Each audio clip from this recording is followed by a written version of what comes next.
Hey guys, it is Bryan Sudfield. Today I'm here to review the documentary Life Itself, directed by Steve James. And this documentary is about the life of the late great film critic Roger Ebert. Roger Ebert was such a big inspiration, not just for me, but many other film critics out there, movie lovers and all that stuff. I'm going to go into detail about how I felt about Ebert overall as a person. Roger Ebert was a great movie reviewer, probably the best ever movie reviewer, film critic.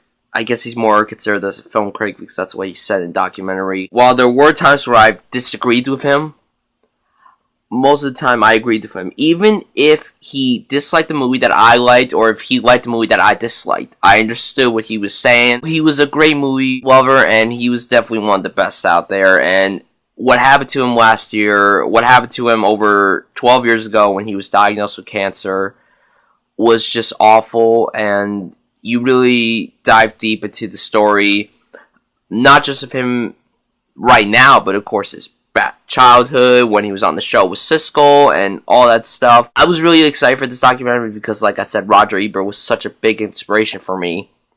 And I'd say this is a really, really good documentary. You know, for us movie lovers to watch this, sometimes it could be hard because, you know, the guy was such a big inspiration. He was a really good guy, and, you know, it's a shame that cancer had to end his life. It's sad, it really is. The good thing about this documentary is that you really learn a lot about, not just, like I said, his childhood, but you also learn stuff from his wife, Chaz. You know, when Steve James, the director, talks to her, it's really heartbreaking. In her eyes, it makes me sad. I mean, like, Chaz really loved Roger. Roger loved Chaz. Roger was a great guy to lots of people, and he really inspired them.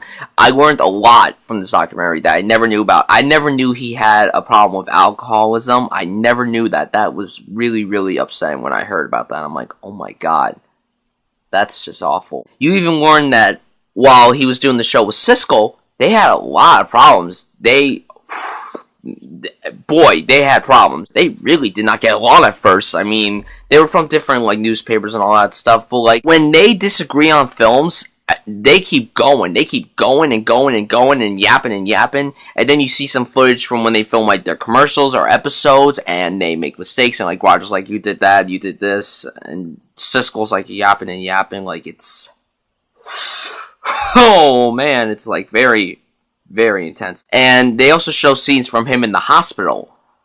I didn't think they were going to show that. I thought this documentary was made basically after his life ended. I didn't realize that this documentary was made while he was still alive. And while the hospital scenes are all great, they're not easy to watch, believe me. They're not. Because when you look at him, it's, I don't want to sound very offensive, but it just, oh god, it really